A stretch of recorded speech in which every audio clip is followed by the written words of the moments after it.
আরজি কর হাসপাতালে ঘটনা নিয়ে রাজ্য জুড়ে প্রতিবাদ চলছে। বুধবার রাতে বীরপাড়া চৌপতি থেকে একটি মিছিল বীরপাড়া হাসপাতাল পর্যন্ত যায়। মিছিলে অংশ নেন বীরপাড়ার বিভিন্ন এলাকার সাধারণ মানুষ, ছিলেন শিক্ষক শিক্ষিকা, ব্যবসায়ীরা। হাসপাতাল চত্বরে মিছিল নিয়ে পৌঁছানোর পর এতে অংশ নেন চিকিৎসক এবং নার্সরা। চালানো হয় মোমবাতি, শ্রদ্ধা জানানো হয় আরজি কর হাসপাতালে কিছুদিন আগেই প্রয়াত চিকিৎসককে। চিকিৎসকরা সাধারণ মানুষকে সঙ্গে আন্দোলনে অংশ নিয়ে আপ্লুত বীরপাড়াবাসী।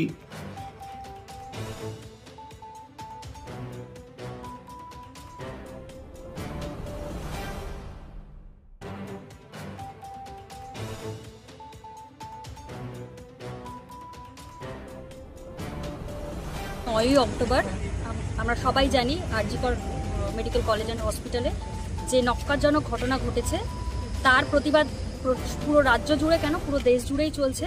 আমরাও তার পার্ট।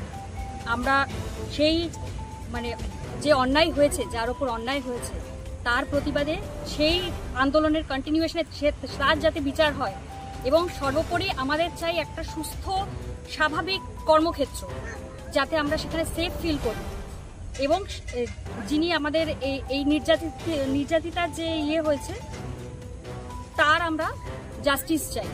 সেই জন্য আমরা আজকে এইখানে সবাই মিলে মিলিত হয়েছি এবং মোমবাতি প্রজ্বলন করে আমাদের আন্দোলনটাকে আরও যতদিন না তিনি পাবেন, জাস্টিস পাবেন, আমাদের এই আন্দোলন এইভাবে চলতেই থাকবে।